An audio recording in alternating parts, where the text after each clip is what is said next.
When I tried journaling for the first time, I thought it was a waste of time. It was part of a class assignment. Each day we had 10 to 15 minutes to write about our day. I think it served more as a way for our teacher to check out for 10 to 15 minutes than for us to check in with ourselves. It wasn't until much later that I experienced how powerful journaling can be. And today I want to share the one ingredient required to unlock a journaling practice. Let's dive in. I think the key ingredient for journaling is honesty. It's about making yourself vulnerable and writing about things that actually matter to you, both bad as well as the good. It's about practicing how to express yourself truthfully and transparently through your journaling practice. This includes being honest about your thoughts, your feelings, your experiences, as well as being honest about your progress and your setbacks. So why is honesty so important in journaling? For one, because if you're not honest, journaling can feel like an empty performance. It's documenting your life from the outside in, like a passenger observing another passenger on a train. For me, the whole point of journaling is to develop a better understanding of yourself. What do I want more of? What do I want less of? What lights me up? What brings me down? Writing honestly helps us to capture our life from the inside out. We step into the role of a pilot, which in turn gives us a lot more agency over our lives. All of this is easier said than done. Learning how to honestly communicate with ourselves takes a lot of practice. It can be scary to get in touch with how we actually feel. We may come from circumstances which discouraged us from getting in touch with our thoughts and feelings, let alone to express them. Many of us struggle to put words to what we're feeling and to what we need. We may simply not have the language for it. Luckily, this is a skill that we can develop, and a powerful way to develop that skill is through journaling. Our journal can act as a safe space where we are free to say what we mean, even when we don't know how to just yet. We can make mistakes, try things on for size without having to worry about hurting or confusing others as we figure it out for ourselves. By regularly trying to capture what we're feeling, journaling can help us both get in touch with what's really going on inside and develop a vocabulary to accurately articulate it. Learning how to honestly communicate with ourselves is the first step in learning how to honestly communicate with others. Being able to communicate your thoughts and feelings accurately, openly, and honestly is critical to our well-being. This is a much larger topic that I'll probably make some more videos about later, but for now, let's talk about 3 tips for keeping your journaling honest. Be specific. Be specific and detailed in your journal entries. Instead of writing general statements, try to be specific about what you're thinking and feeling. For example, instead of writing, I'm feeling stressed, write, I'm feeling overwhelmed by my workload and the upcoming deadline.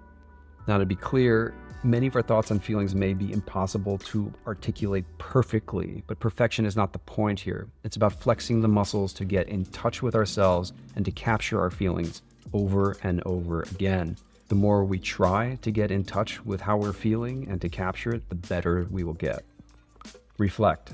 Reflect on your journal entries regularly. Take the time to read through your past entries and reflect on how you were feeling and what you were thinking at that time. This can help you identify patterns and areas that you may need to work on. In bullet journaling, I often nest notes, bullets under events or tasks to rapid log how I feel about the action or events that I experience. It's just one line, so it's super quick, but it provides an incredible amount of context. Over time, this can help you identify patterns that help you become more honest with yourself. You really won't work out in the evening. You really don't like spending time with your sibling. Spending time by yourself is actually really important to your sense of well-being, and so on. These are important things to know about ourselves. And a lot of the stuff, somewhere deep down, we probably do know, but writing about it can make it much harder to ignore. Don't judge yourself. Being honest with ourselves can bring up a lot of shame because we often don't feel like we think we're supposed to. You may not feel grateful that your friend traveled a long way to surprise you. You may not like a person back who would make an ideal partner. You may not feel any better for making a sizable donation to a charity. Understanding why you don't feel the way you're supposed to feel isn't as important as connecting with what you actually do feel. This is how we cultivate self-awareness. For example, when I'm upset about something, I don't want somebody to tell me how to fix it. That usually makes me feel even worse. I need someone to validate my experience first, And then we can move on to solving the problem. Learning how to be honest with yourself is an incredibly practical skill because it helps us define and communicate our actual boundaries, our actual needs. You can let people know what actually makes you feel appreciated, connected, or loved, and what doesn't. Otherwise, you're going to be stuck tolerating whatever makes them feel connected, appreciated, or loved, and that can be a huge disconnect. For me, journaling became a superpower when I started becoming honest, when I started making myself vulnerable and writing about the things that I really cared about. And it's really hard. Till this day, I catch myself avoiding writing about things that I don't want to think about or that I'm scared of. But each time that I do, it allows me to really connect with who I am, who I'm becoming. And once I know that, it makes me a much better communicator and helps me let people know what's going on inside of me, what's going on in my mind. And that can be an incredibly profound way to create much closer connections with the people around you.